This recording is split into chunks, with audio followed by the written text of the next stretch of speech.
అవసరం లేకపోయినా అమ్మేసుకునే పరిస్థితులకు వచ్చారా, అమ్మేసుకునే పరిస్థితుల్ని కల్పించారా?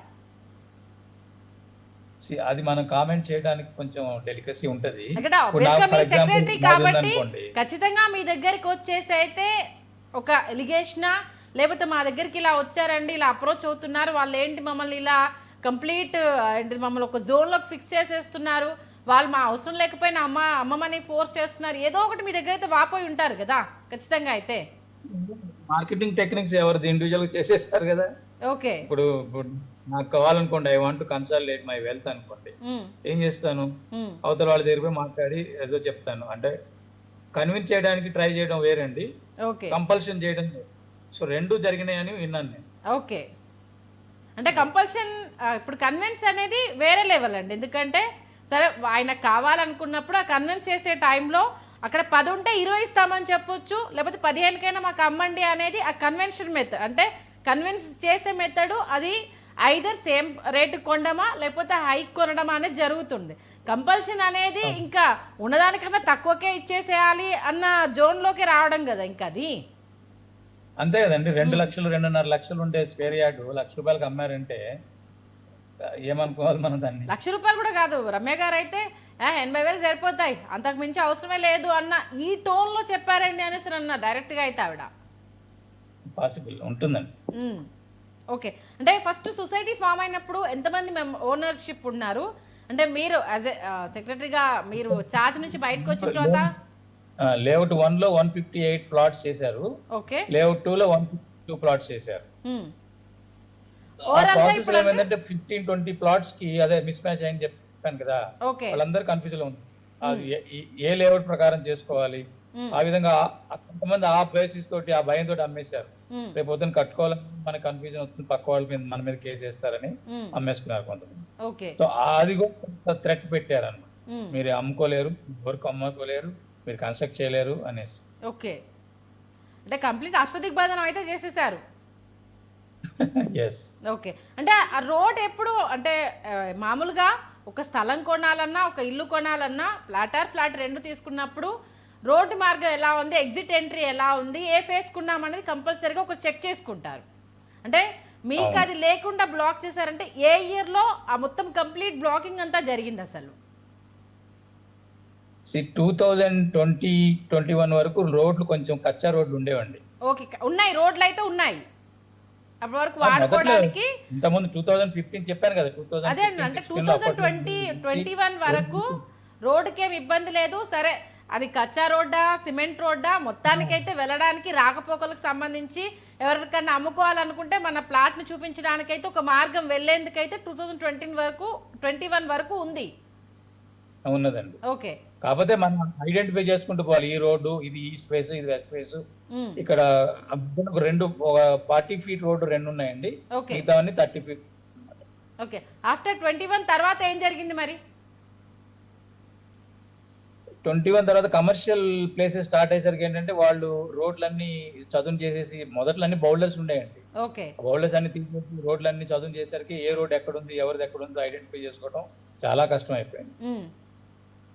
సో కొంతమంది కట్టుకున్న వాళ్ళు సర్వే చేయించుకొని కట్టుకున్నారు అనుకోండి, వాళ్ళది రిఫరెన్స్ తీసుకొని ఒక సైడ్ నుంచి స్టార్ట్ చేస్తే ఆ ప్లాట్ అక్కడ ఉండకపోవచ్చు, ఇంకో సైడ్ స్టార్ట్ చేస్తే ఆ ప్లాట్ పక్కన ఉండొచ్చు. సో ఆ కన్ఫ్యూజన్ క్రియేట్ అయిపోయేసరికి చాలా మంది మనం చేయలేము భయపడేసి అమ్మేసుకున్నారు. ఓకే, అంటే ఈ ప్రాసెస్ జరిగినప్పుడు నాగార్జున గారు ఎవరున్నారు దీని వెనుక? పక్కనే మామూలుగానే మనం ఎంక్వైరీ చేసుకుంటాము, కమ్యూనిటీ ఫామ్ అయినప్పుడు మన పక్కన ఎవరు వస్తున్నారు, దాన్ని ఏ పర్పస్కి వాడుకుంటున్నారు, అది ఎవరు కొన్నారు అన్నదైతే మినిమం ఎంక్వైరీ అయితే ఖచ్చితంగా మనం చేసుకుంటాము. మరి 2015 నుంచి ప్రాబ్లమ్స్ స్టార్ట్ అయ్యాయి కాబట్టి ఈ స్టార్ట్ అవడానికి గల కారణం ఏంటి, మన పక్కన ఎవరు వచ్చారు ఏంటి, ఎంక్వైరీ ఏదైనా చేశారా మీరు? చేసామండి, అప్పుడు చేసి కంప్లైంట్లు కూడా ఇచ్చాము. ఓకే, అంటే ఎవరి పేరు ప్రముఖంగా వినిపించింది ఆ టైంలో? కంప్లైంట్ ఇచ్చాము. 2023 నుంచి బాగా కంప్లైంట్ ఇచ్చి అక్కడ ఎవరైతే కమర్షియల్ పెడుతున్నారో పొల్యూషన్ కంట్రోల్ బోర్డు కంప్లైంట్ ఇచ్చేసి, షేర్లింగపల్లి జోనల్ కలిసి డిమాలిష్ చేసి, ఫుడ్ కోర్ట్ చేసినప్పుడు కూడా కంప్లైంట్ ఇచ్చాము, డిమాలిష్ చేశారు జిహెచ్ఎంసీ వాళ్ళు, అండ్ హైకోర్టు దాకా పోయింది. ఒకళ్ళేమో ఆర్ఎంసీ దాన్ని ఏమంటారు రెడ్ మిక్స్ కాంక్రీట్ పెట్టినప్పుడు కూడా కంప్లైంట్ ఇచ్చాము, అప్పుడు పీసీబీ వాళ్ళు వచ్చి ఇన్స్పెక్ట్ చేసి తీయించేశారు. సో ఆ తర్వాత ఏమవుతుందంటే ఫర్ ఎవ్రీబడి ఇప్పుడు ఈ ఎగ్జిక్యూటివ్ కమిటీ అయినా ఎవరైనా కానీ వాళ్ళ ఓన్ పర్సనల్ లైఫ్ కూడా ఉంటుంది కదా. ఉమ్, సో చేయగలంత వరకు చేశారు. ఆ తర్వాత డిఫరెన్సెస్ వచ్చేసరికి అవతల వాళ్ళు అడ్వాంటేజ్ తీసుకున్నారు. కొనుక్కునే వాళ్ళకి ఏం కావాలండి, బయింగ్ స్ప్రీ పెరిగిపోయిన తర్వాత రేట్లు తగ్గిపోయిన కొనుక్కుంటూ పోతారు కదా. అవునవును. ఉమ్. అంటే ఏంటి డిఫరెన్సెస్ క్రియేట్ చేసినవా వచ్చినవా దాంతో పాటు అంటే మీరు ఎంక్వైరీ చేసినప్పుడు ప్రముఖంగా వినిపించిన పేరు సొసైటీ అన్న తర్వాత ఈవెన్ ఎగ్జిక్యూటివ్ కమిటీలో కూడా డిఫరెన్సెస్ క్రియేట్ చేయడానికి పడుతుంది. ఓకే, అది డిఫరెన్సెస్ క్రియేట్ అయిన తర్వాత ఈజీ టు ప్లే కదా. అదే చాలా తక్కువకు దీన్ని కొనేందుకు అలాగే దీన్ని మొత్తం హ్యాండ్ ఓవర్ చేసుకునేందుకు చాలా నెట్వర్క్ అయితే పనిచేసింది దీని వెనకాల, అంతేనా? ఉన్నదండి, ఉన్నది. ఓకే, అంటే మీ ఎంక్వైరీలో ఆ నెట్వర్క్ ఏంటి, ఎవరి పేరు తెర మీదకి వచ్చింది, ఆ తర్వాత మీరు ఎన్ని ఇయర్స్ నుంచి ఫైట్ చేస్తున్నారు అనేది, మీరు గ్రౌండ్ లెవెల్ నుంచి వెళ్ళి ఉన్నారు కాబట్టి ప్రముఖంగా వినిపించిన పేరేంటి స్టార్టింగ్ నుంచి? అది చెప్పలేము, ఎందుకంటే అఫెన్సివ్ గా ఉంటుంది. బట్ అయితే అయింది మొత్తం. నేను చాలా వరకు స్ట్రగుల్ చేశానండి. అంటే ఇప్పుడు సంధ్యా కన్వెన్షన్ కూల్చివేతలు శ్రీధర్రావు పేరు బయటికి రానే వచ్చింది, దాని విషయంలో మనం దాచడానికి అయితే ఏం లేదు కదా. ఎందుకంటే ఇప్పుడు ఆ కన్వెన్షన్ ఎవరిది? శ్రీధర్రావుది. ఈవెన్ కమర్షియల్ ఫుడ్ కోర్ట్ పెట్టినప్పుడు కూడా ఆయన పేరు వచ్చింది. ఓకే, ఎందుకంటే ఇప్పుడు మనం దాచినంత మాత్రాన కూల్చివేతలు ఇప్పుడు ఒకటే నాగార్జున గారు అంటే అఫ్ కోర్స్ అంటే చెప్పడానికి కొందరు భయపడుతున్నారు స్టిల్. ఇప్పటికి కూడా చాలా మంది ఇప్పుడు 63 మంది బాధితులు ఉన్నారు. వాళ్ళు కాకుండా మొదటి నుంచి ఉన్న వాళ్ళు కూడా నంబర్స్ కూడా గ్యాదర్ చేశాము. వాళ్ళు కూడా చెప్పడానికి భయపడిపోయారు. ఇంకా అప్పుడు కంటే ఈ మీడియా ఇంత లేదు కాబట్టి బయటికి రాలేకపోయామమ్మా, మేము ఎంత మనసు చంపుకొని అమ్ముకోవాల్సిన పరిస్థితులు కూడా మాకు క్రియేట్ అయ్యాయంటూ కూడా వాళ్ళు చెప్పడం జరిగింది మాకు. ఎందుకనంటే ఇక్కడ ఉంటే మీరు అసలు సస్టైన్ అవ్వలేరు, మేము అవ్వనివ్వము, అదొకటే గుర్తుపెట్టుకోండి అంటే అల్టిమేటం జారీ చేశారని కూడా చెప్పారు వాళ్ళు. కొంతమంది చేసి ఉండొచ్చు అండి, నాకు పర్సనల్ గా ఎవరు లేదు చెప్పలేదు. కానీ ఇప్పుడు అయితే నాది కాదు, ప్లాట్ నా పేరు మీద లేదు కాబట్టి నన్ను ఎవరు అడగలేదు. But because I was secretary, authorized plot owner కాబట్టి నేను కొంతవరకు హ్యాండిల్ చేశాను, కేసులన్నీ హ్యాండిల్ చేశాను నేను. ఆ తర్వాత ఐ క్విట్. ఓకే, ఇప్పుడు ఏంటంటే ఇప్పుడు ఆ రోడ్డుకు సంబంధించి అంటే 2021 నుంచి కంప్లీట్ బ్లాక్ చేసేసారు రోడ్లన్నీ. యాక్చువల్ గా ఆ పెద్ద బిల్డింగ్ వచ్చిన తర్వాత పెట్రోల్ బంక్ వచ్చింది కదండి, ఆ తర్వాత రోడ్ నుంచి పోవాలన్నది కూడా తెలియదు. మొదట్లో అట్లీస్ట్ బౌలర్ మధ్యలో మా ఇల్లు ఉండేది అనుకునే వాళ్ళం, మా ప్లాట్ ఉండేది అనేసి. అదంతా పోయింది. ఓకే, మరి చేసిన తర్వాత మొత్తం క్లియర్ అయిపోయిన తర్వాత ఫుల్ లేఅవుట్ రోడ్ మళ్ళీ లేఅవుట్ చేయాలండి. చేస్తే ఏమైందంటే ఇంత ముందు భయపడ్డారు 20% పోయింది అనేసి. నేను అనుకోవడం 20% పోదు, ఫ్రంట్ లో ఉండే వాళ్ళకి మాత్రమే పోతుంది, వెనకాల ఉండే వాళ్ళకి యాజ్ ఇట్ ఈజ్ గా ఉంటుంది. ఓకే, ఇప్పుడు మరి హైడ్రా దగ్గరికి వెళ్ళిన తర్వాత దీనికి సంబంధించి అంటే వెళ్లే ముందు అనుకున్నారా సొల్యూషన్ దొరుకుతుంది, ఇంత క్విక్ రియాక్షన్ ఉంటుంది అని ఎక్స్పెక్ట్ చేశారా అసలు? చేసామండి, అంటే నేను వెళ్ళలేదు because I'm not suppose to go. So వెళ్ళిన ఇన్ఫర్మేషన్ నా దగ్గరకు వచ్చింది, వాళ్ళు ప్రొయాక్టివ్ గానే చేశారు. కొంత డిలే అయింది కానీ అబ్నార్మల్ డిలే అవ్వలేదు. జిహెచ్ఎంసీ నార్మల్ జిహెచ్ఎంసీ అంత డిలే అవ్వలేదు. ఓకే, అంటే వాళ్ళతో కంపేర్ చేస్తే చాలా క్విక్ రియాక్షన్ వచ్చింది హైడ్రా నుండి. ఓకే, హైడ్రా బోల్ట్ అండి, మిగతా వాళ్ళు లైక్ అదర్స్. ఓకే, అంటే ఎంత అనుకున్నా కూడా ఇప్పుడు మనం చాలా మందితో మాట్లాడినప్పుడు బ్యాక్గ్రౌండ్ చాలా పెద్దగా ఉందండి, ఉన్న అధికారులు కూడా ఏం చేయలేకపోయారు అని ఒక ఎలిగేషన్ అయితే రైజ్ చేశారు. హైడ్రా దగ్గరికి వెళ్ళేటప్పుడు కూడా కొంత సంశయంతో వెళ్ళాము, ఎంతవరకు ఇది వర్కౌట్ అవుతుంది, కంప్లైంట్ ఇచ్చిన తర్వాత ఎప్పటికీ యాక్షన్ తీసుకుంటారో ఈ భయాలే ఉండే మాకు. కానీ వెళ్ళిన తర్వాత ఒక 10 డేస్లోనే ఇంత క్విక్ రియాక్షన్ విత్ యాక్షన్ ఉంటుందని అసలు ఎక్స్పెక్ట్ చేయలేదండి అని అన్నారు వాళ్ళు. ఇప్పుడు ఎప్పుడైనా గవర్నమెంట్ డిపార్ట్మెంట్ పోయినప్పుడు ఎలా ఉంటుందంటే అండి, paper whatever paper you give they have to study కదా. స్టడీ చేసినాక all said and done they are on the seat, so they have to look up both parties. పేపర్లు అడగాలి, అక్కడ అడగాలి, ఇక్కడ అడగాలి. డిలే అయిపోయిందని మనం కంగారు పడి చేయకూడదు ఏం కామెంట్స్. డిలే అయినా కూడా ఫైనల్ గా రిజల్ట్ వచ్చిందనే సంతోషంగా ఉండాలి. ఫర్ ఎగ్జాంపుల్ నార్త్ సైడ్ లో ఒక ప్లాట్ ఉంది అనుకున్నామండి, ఆయన ఇంకా అమ్మ, ఆ ప్లాట్ లో పోవడానికి పాప ఆయనకి యాక్సెస్ ఉండాలిగా. అవును. సో లేఅవుట్ ప్రకారం రోడ్ ఉంది, బట్ ఈ కెనాట్ గో నౌ. ఏం చేస్తాడు? ఈ has to approach the authorities. అది చేశారు. ఉమ్. అథారిటీస్ మొత్తం అంటే పాయింట్స్ అన్ని ఒకటి చూసుకొని నాగార్జున పేపర్లన్నీ చూశారు. 2021 నుండి దీనికి సంబంధించి మీరు కంప్లైంట్ చేస్తున్నారు, 2021 నుంచి ఫైట్ చేస్తున్నారు, ఆల్మోస్ట్ ఆల్ 4 ఇయర్స్ నుంచి జరగని ఒక పని 10 డేస్లో జరిగింది అని అంటే నిజంగా ఆ తిరిగిన వాళ్ళందరి సిచ్యువేషన్స్లో ఆ రిజల్ట్ కనిపించినప్పుడు ఎంత హ్యాపీగా ఉంటుంది సీరియస్గా. చాలా హ్యాపీగా ఉంటుంది. ఇప్పుడు ఎలా ఉంటుందంటే necessity of mother of invention అంటారు కదా. ఖచ్చితంగా. ఇప్పుడు ఈ ప్రాబ్లమ్స్ అన్ని ఇంత సీరియస్ గా వచ్చిన తర్వాత ఎవరికైనా ప్రాబ్లం ఇది ఉంటుంది కదా, ఉమ్, భయం ఏదో ఒకటి చేసేసుకొని మనం సాల్వ్ చేసుకోవాలనే ఉద్దేశంతో వెళ్ళారు. ఉమ్, లక్కీగా హైడ్రా పెట్టి సీఎం గారు చాలా మందికి ఇట్లాంటి బాధితులకి అదొక నిజంగా భూమి లాంటిది. ఉమ్. ఎందుకంటే కొన్ని కోట్లతోటి అక్కడ ఆహా, మామూలుగా నాగార్జున గారు చాలా మందికి ఏంటంటే అంత పెద్ద వెంచర్ అంటే ఫుడ్ కోర్ట్స్ రావడము, దాంట్లో రెస్ట్ రూమ్స్ కావచ్చు, అసలు ఓ రేంజ్లో దాన్ని డిజైన్ చేసిన తర్వాత మనం కంప్లైంట్ చేస్తే అసలు తీసుకుంటారు యాక్షను. చాలా పెద్ద తలకాయలు ఉన్నాయంట. మనం అక్కడ దాకా వెళ్ళినా దీన్ని ఎన్ని చిక్కుముడుగులు ఉంటాయి, ఇన్ని సంవత్సరాల నుంచి ఫైట్ చేస్తున్నాము, అసలు మనకు రోడ్డు వస్తుందా లేదా అన్న ఒక కన్ఫ్యూజను, రేపటి రోజు అసలు కొన్నదానికి వాల్యూ లేకపోతే ఏంటి అన్న ఒక బాధ. ఎందుకంటే రమారావు గారు చాలా క్లియర్గా చెప్పారు, రేపు ఏదైనా నా ఫ్యామిలీకి థ్రెట్ అని అయితే అది ఖచ్చితంగా శ్రీధర్ రావు నుంచే వస్తుంది. ఎందుకంటే చాలామంది గతంలో అలాంటివి వెళ్ళాయంట. నాకు ఇప్పటివరకు రిమార్క్ లేదు, నా ఫ్యామిలీకి సంబంధించిన నా జోలికి ఎవరు వచ్చినా ఏ ఇబ్బంది జరిగినా అది ఖచ్చితంగా శ్రీధర్ రావే అని చెప్పే సిచ్యువేషన్కి వెళ్ళింది అని అంటే మిగతా వాళ్ళు ఎంత ప్రాబ్లమ్స్ ఫేస్ చేస్తుంటారు. ఎందుకంటే ఆవిడ ఒక యాక్టర్, ఆవిడకు ఒక ఫేమ్ ఉంది, వెనకాల ఆమెకు సపోర్ట్ ఉంది, అంత ఉండంగా కూడా ఆవిడ ఎలిగేషన్ చేశారు అని అంటే సిచ్యువేషన్ చూడండి ఎంత దారుణంగా ఉన్నాయో. అవును. ఓకే, ఇప్పుడు ఆల్మోస్ట్ అంటే ప్రాబ్లం క్లియర్ అయిపోయినట్టేనా? ఇంకా I think maybe around 25-30% problem clear అయిపోయింది. ఆ తర్వాత ప్రస్తుతం ఓనర్స్ ఎవరైతే ఉన్నారో including the big buyer okay, అందరు కూర్చొని మాట్లాడుకొని రోడ్లు మళ్ళీ లే చేసుకొని ఎవరి ప్లాట్ వాళ్ళు పొజిషన్ తీసుకున్నారనుకోండి, ఇప్పుడు అమ్ముకునే వాళ్ళు అమ్ముకుంటారండి. నా ప్లాట్ సరిగా ఉందనుకోండి, 2 వైపులు రోడ్ ఉంది, I can sell it to somebody who is interested by కదా. ఓకే, ఈయన కొంటారా వేరే వాళ్ళు కొంటారా విషయం. బట్ అది లేకపోతే ఏమైందంటే నాకు నేరో డౌన్ అయిపోయి బయ్యర్ ఒకళ్ళు అయిపోయారు. ఓకే, సో అదే నాకు ఎగ్జాంపుల్ చెప్పాను కదా, నార్త్ సైడ్ సౌత్ సైడ్ ఒక ప్లాట్ ఉంటుంది, ఆయనకి 600 గజాలు, అక్కడ పోవడానికి రోడ్ లేదు, రేపు నా బౌండరీస్ పెట్టుకున్నాను కుదరదు, అప్పుడు ఏం చేస్తాడు ఆయన? అమ్మాలంటే ఎవరికి అమ్మాలి? ఖచ్చితంగా ఉంటే పక్కన వాళ్ళు కొనుక్కుంటే ఇప్పుడు వాళ్ళు అట్లీస్ట్ అమ్మాలి. వాళ్ళు వీళ్ళందరూ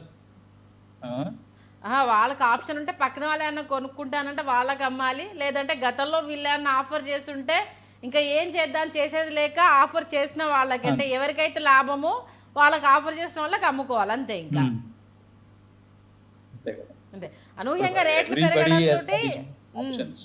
అదే అంటున్నా, అంటే 2003లో 80,000కి పెట్టి కొంటే ఇప్పుడు 4 లక్షలు అయ్యింది అని అంటే ఖచ్చితంగా అవతల వాడికి ఆశ అయితే గ్యారంటీగానే పుడుతుంది కదా.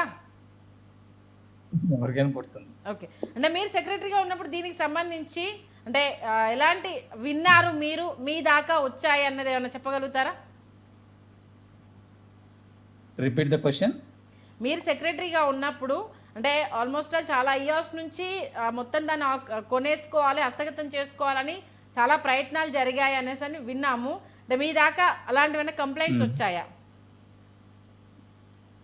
వచ్చాయండి, బట్ మేము ఎవరిని ఫోర్స్ చేయలేం కాబట్టి ఒకటే మేము రూల్ ఎనాక్ట్ చేయాలి కాబట్టి బైలాస్ ప్రకారం మీరు ఎన్ఓసి తీసుకొని అమ్మేసుకోండి అప్పుడు ఈజీగా ఉంటుంది అనేది వాళ్ళం. కొంతమంది అప్రోచ్ అయ్యేవాళ్ళు, కొంతమంది డోంట్ కేర్ అనేసి అమ్మేసుకున్నారు. ఇప్పుడు ఎలా ఉంటుందంటే సొసైటీకి ఎనాక్ట్ చేయాలంటే ఇది ఉండదు కదా, పవర్స్ ఉండవు కదా, ఓన్లీ బైలాస్ ఇంప్లిమెంట్ చేయడం వరకే ఉంటుంది ఎగ్జిక్యూటివ్ కమిటీ. ఓకే, కాకపోతే ఏంటంటే ఇది యాక్ట్ ఈజ్ వెరీ స్ట్రాంగ్ కాబట్టి హైకోర్టులో కానీ సుప్రీంకోర్టులో కానీ as per the act bylaws ప్రకారం ఫాలో అవ్వలేదంటే ఎవరి మీదైనా కేసు తీసుకుంటారండి.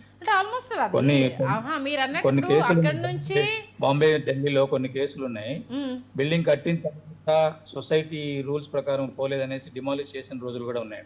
ఓకే, కానీ పక్కన ఇప్పుడు అది స్టార్ట్ చేసిన దానికి ఎలాంటి రూల్స్ లేకుండా కబ్జా చేసిన దాంట్లోనే కదా కట్టేసింది. పార్కుని కబ్జా చేశారు, ఇటు రోడ్లను కబ్జా చేశారు, అవతల వాళ్ళ ప్రైవసీని కబ్జా చేసేసారు. ఆ కోర్టు నుంచి కరెక్ట్ గైడ్ లైన్స్ వచ్చినా దాన్ని బేఖాతరు చేశారు. అవును, సో వాటి మీదనే కేసులు వేసిన తర్వాత మెల్లమెల్లగా 1 by 1 సార్ట్ అవుట్ అయిపోయింది.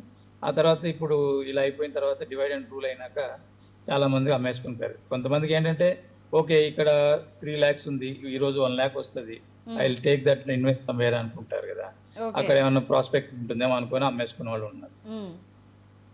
అదే అంటారంటే ఒక ప్రాబ్లమ్ ని క్రియేట్ చేసినప్పుడు, అందుకే ఇందాక అన్నాను కదా నాజన్, ఒక ప్రాబ్లమ్ ని క్రియేట్ చేసినప్పుడు సరే ఇప్పుడు అనవసరంగా ఏంటిది మనం ఇది చేసుకున్నాం అనుకోండి, ఈ లక్ష కూడా రాకపోతే లాస్ అయిపోతాం కదా అనేసి అన్నారు. ఇప్పుడు అదే స్ట్రాంగ్ గా నిల్చున్న వాళ్ళు ఇప్పుడు దానికి వచ్చిన వాల్యూని చూసుకొని అయితే హ్యాపీగా అయితే ఫీల్ అవుతారు కదా, అప్పుడు అమ్మేసుకుని ఉంటే ఎంత నష్టపోయే వాళ్ళం మనము అనేసి అని. అంటే ఆల్మోస్ట్ ఆల్ మొత్తాన్ని ఆ కమ్యూనిటీని అయితే కంప్లీట్ వీళ్ళ హోల్డ్లో పెట్టుకోవడానికి ప్రయత్నాలు అయితే జరిగాయి కంప్లీట్గా. ఓకే, అంటే మీరు స్ట్రాంగ్గా అప్పటి వరకు ఉన్న చట్టాల ప్రకారం తెలుసు కాబట్టి మీరు ఫైట్ చేశారు. తెలియని వాళ్ళు అయితే ఎలా ఉండేది? ఏం చేస్తారు, ఫైట్ చేయకపోతే ఏముందండి, అపోజిషన్ లేనప్పుడు ఎనీథింగ్ కెన్ హ్యాపెన్ కదా. ఓకే ఓకే, మళ్ళీ ఇంకేమైనా ప్రాబ్లమ్స్ వస్తాయనుకుంటున్నారా ఈసారి? ఇంకా సీరియస్ యాక్షన్ అయ్యి రిపీటింగ్ అవ్వవు అని ఒక కంక్లూజన్కి రావచ్చా? అట్లీస్ట్ కొంచెం మోటివేషన్ అయితే అవుతుంది. ప్లస్ చేసే వాళ్ళకి కొంచెం భయపడతారు. ఓకే, ఎందుకంటే for loss is a loss కదా, అనాథరైజ్ కన్స్ట్రక్ట్ చేసి డిమాలిష్ చేసినాక it will also cost lot of thing కదా, ఆ భయం అయితే ఉంటుందని అనుకుంటున్నాను నేను. ఓకే, అంటే దీనికి సంబంధించి మరొకసారి అంటే 63 మందికి ఏదైనా థ్రెట్ అయ్యే అవకాశం ఉంటుందంటారా? ఏముండదండి, ఇప్పుడు మనం ఇండిపెండెంట్ ఇండియాలో ఉన్నాం, ఏం చేస్తారు మాక్సిమం. అంటే ఇప్పుడు మీరే అన్నారు ఏది ఇండిపెండెంట్ ఇండియాలోనే ఉన్నాం, ఏది బయటికి వచ్చేసి బెదిరింపులు ఏం పాల్పడలేదు, కానీ వెనకాల జరిగినాయే మన స్థలానికి సంబంధించే ఎవరో ముక్కుముఖం తెలియని వాడు వచ్చి మనల్ని బెదిరిస్తూ ఉంటే మనం బయటకు వచ్చి చెప్పుకోలేకపోతున్నాం కదా. ఇప్పుడు అదే సెక్రటరీగా మీరే అన్నారు కొన్ని చెప్పలేం కదండి అనేసి అని, అంటే ఎక్కడో దగ్గర ఆ భయం అయితే మైండ్లో అయితే ఉండిపోయింది కదా. ఉంటుందండి, అది నేను అనేది. ఇప్పుడు ఆల్ సెడ్ అండ్ డన్ అన్ని గవర్నమెంట్ డిపార్ట్మెంట్ కరెక్ట్ గా పనిచేసినా కూడా ఎక్కడో చోట భయం ఉంది కదా. ఇప్పుడు ఎందుకు పోనీలే, మనం ఎందుకు, మనకు ఫ్యామిలీ ఉంటది, మనకి లైఫ్ ఉంటుంది, మన పని మనం చేసుకోవాలా, ఇది ఒక్కటే కాదు కదా లైఫ్ అనేసి అనుకొని చేసుకుంటారు కదా కొంతమంది. ఓకే, సో అలా చేసిన వాళ్ళు చేసేసుకున్నారు, వెళ్ళిపోయారు. ఓకే, వాళ్ళ లక్ బాగుండి వేరే చోట ఇన్వెస్ట్ చేసుకొని బాగానే అప్రిషియేట్ అయిందంటే పర్వాలేదు. లేని వాళ్ళు, అప్రిషియేట్ అవ్వని వాళ్ళు ఏం చేస్తారండి, అంటే బాధపడుతూనే ఉంటారు కదా. ఓకే, ఎంటైర్ ఎపిసోడ్ సంబంధించి స్పెషల్ థ్యాంక్స్ చెప్పాలంటే ఎవరికి చెప్పుకుంటారు మరి? హైడ్రా సార్ పేరు చెప్పాలి, మీరు ఆ సార్ పేరు చెప్పట్లేదు. ఇంతకు ముందు కూడా కొంతమంది GHMC లో టాస్క్ ఫోర్స్ అని ఉండేదండి, మేడం ఒక ఆమె ఉండేవారు. Okay, I don't remember her name. ఆమె దాకా వెంటనే నోటీస్ స్లిప్ ఇచ్చేసి తర్వాత చేసాం. అంటే GHMC యాక్ట్ ప్రకారం ఏంటంటే చాలా లాంగ్ ప్రొసీజర్ అది. ఫస్ట్ నోటీస్ ఇవ్వాలి, ఆ తర్వాత the moment you get the demolition equipment వాళ్ళు వెళ్ళి కోర్టుకి వెళ్ళి స్టే తెచ్చుకోవచ్చు అని ఉంటుంది. ఇప్పుడు ఏమంటే ది యాక్ట్ అలాంటి ఏం లేవు కదా. Once it is unauthorised, it's unauthorised. Okay okay, అంటే సీఎం రేవంత్ రెడ్డి గారు హైడ్రా తీసుకొచ్చినప్పుడు మీ అందరూ కూడా థాంక్స్ చెప్పాలి కదా, వాళ్ళు ఉన్న వాళ్ళు ఎవరైతే ప్లాటింగ్ ఓపెన్ చేస్తారో వాళ్ళు మీ అందరికి థాంక్స్ చెప్పాలి కదా. ఓకే, అంటే సీఎం రేవంత్ రెడ్డి గారు ఈ హైడ్రాని తీసుకొచ్చినప్పుడు ఇంత పవర్ఫుల్ గా ఇది వర్క్ చేస్తుందని అనుకున్నారా? ఎస్, ఫస్ట్ 2-3 వీక్స్ లోనే నాకు తెలిసిపోయిందండి. అంటే యాజ్ ఇండివిజువల్ ఐఎమ్ టెల్లింగ్, ఇలాంటివి ఉంటే గానీ కొన్నాళ్ళు రియల్ ఎస్టేట్ డౌన్ అయినా కూడా ఆ తర్వాత ఆర్గనైజ్ గా వెళ్ళామనుకోండి growth will be exponential. Okay, ఇప్పుడు ఖయాస్ లో వెళ్ళామనుకోండి అలాగే ఉంటుంది. ఇప్పుడు why some cities in India are not develop properly, though there is lot of potential. Unorganised development అయ్యేసరికి ఇలా అవుతుంది. ఓకే, ఏదైనా ఆర్గనైజ్డ్ ఉండాలి. Town planning is the best one to do the organisation. Okay, thank you Nagarjuna గారు. ఎప్పటి నుంచి ఇది problem అయింది, ఎంత ఫైట్ చేశారు, ఎన్నిసార్లు కోట్ల చుట్టూ తిరిగారు అన్న విషయాన్ని క్లియర్గా చెప్పారు. హైడ్రా కూడా స్పెషల్ థ్యాంక్స్ చెప్పారు. థ్యాంక్ యూ సో మచ్ అండి. మీ విలువైన సమయాన్ని మా కోసం కేటాయించి దానికి సంబంధించిన డీటెయిల్స్ మాకు తెలియజేస్తున్నందుకు స్పెషల్ థ్యాంక్స్ తెలియజేస్తున్నాం. అలాగే చూస్తున్నాం కదా నాగార్జున గారు, అంటే ఇప్పుడు 1984లో సొసైటీ ఫామ్ అయితే అప్పటి నుంచి కూడా కంటిన్యూ అవుతూ ఉంటే మెయిన్ ప్రాబ్లం 2005 నుంచి స్టార్ట్ అయింది. అంటే పక్కన కొన్న సంధ్యా కన్వెన్షన్ సంబంధించి భూములకు సంబంధించి 2005, 2008 ఈ మధ్య నుంచి పీక్స్ అయిపోయింది. 2008 నుంచి ఇంకా ఏదో రకంగా ట్రబుల్ చేయడము, ఇంకా వాళ్ళు తక్కువకు అమ్ముకునే సిచ్యువేషన్స్ క్రియేట్ చేయడము. ఆయన ఇంకా ఇండైరెక్ట్గానే చెప్తున్నారు, డైరెక్ట్గా చెప్తే చాలా ఇంకా భయాలు ఉన్నాయి. అంటే అంత కూల్చివేతలు జరిగినా ప్రజెంట్ సొసైటీ భరోసా ఇస్తున్నా, ప్రభుత్వాలు మేమున్నామని చెప్తున్నా, ఇంకా కూడా అవతల వాళ్ళు ఎంత ఇన్ఫ్లుయెన్స్ చేశారు వీళ్ళని అని చెప్పడానికి ఇది ఒక ఎగ్జాంపుల్. ఎందుకంటే ఎందుకులేండి పేరు చెప్పడం అని అంటే ఆబ్వియస్గా అది కూల్చివేతలు జరుగుతున్నాయి, దానికి సంబంధించి రోడ్ను వాళ్ళు కంప్లీట్ ఆక్రమణ చేశారు, పార్కులు తీసుకున్నారు, అది జిహెచ్ఎంసీ డిక్లేర్ చేసింది, చేసిన తర్వాతనే కూల్చివేతలు జరిగాయి. దాని ఎండి సంధ్యారావు అని తెలిసిన తర్వాత కూడా మాట్లాడడానికి ఇంకా భయపడుతున్నారు అని అంటే ఇంకా వెనకతల ఏం జరుగుంటే వాళ్ళు నోరు విప్పలేకపోతున్నారు అనేది ఇక్కడ అర్థం చేసుకోవాల్సిన విషయం. ఇక సీఎం రేవంత్ రెడ్డి గారు తీసుకొచ్చిన హైడ్రాకి, అలాగే కమిషనర్ రంగనాథ్ గారికి, సీఎం గారికి అయితే స్పెషల్ థ్యాంక్స్ చెప్తున్నారు బాధ్యత. ఎందుకంటే మనం విజువల్స్లో చూసాము, చాలామంది సీనియర్ సిటిజన్స్ ఉన్నారు. రమ్యారావు గారు పాప ఎప్పుడో మార్నింగ్ వచ్చేసి 5 వరకు ఉన్నారండి, వాళ్ళ బాధ చెప్పుకోవడానికి, ఏమేమి ఇబ్బందులు చేశారు అనేసి ఆయనకు చెప్పుకోవడానికి ఎంత తపన పడ్డారో ఒక్కొక్కరు. 10 డేస్ పట్టిందండి దీనికి సంబంధించి మ్యాప్లు కానీ అసలు లేఅవుట్ సంబంధించి గూగుల్ మ్యాప్లో ఓపెన్ చేసేసి ఈ లేఅవుట్ ఎప్పుడు స్టార్ట్ అయింది, ఎవరెవరు కొనుక్కున్నారు, వాళ్ళ దగ్గర ఏమేమి డాక్యుమెంట్స్ ఉన్నాయి, అసలు సంధ్యా కన్వెన్షన్ రోడ్లను ఎట్లా బ్లాక్ చేసేసింది, అసలు కమర్షియల్కి సంబంధం లేకపోయినా దీన్ని కమర్షియల్ యాక్ట్ కింద ఎట్లా కన్వర్ట్ చేసుకున్నారు, వీటన్నిటికి సంబంధించి అయితే ఆరా తీసి కరెక్ట్గా దెబ్బేసేసారు. ప్రస్తుతం ఆ కూల్చివేతలు అయితే కంప్లీట్ అయిపోయినాయి. ఇక మీదట ఇంకా ఇలాంటి ప్రోత్సహించకుండా ఉండేందుకు దానికి సంబంధించి భరోసా ఇస్తే ఇంకా బాగుంటుందన్న విషయం చెప్తారు.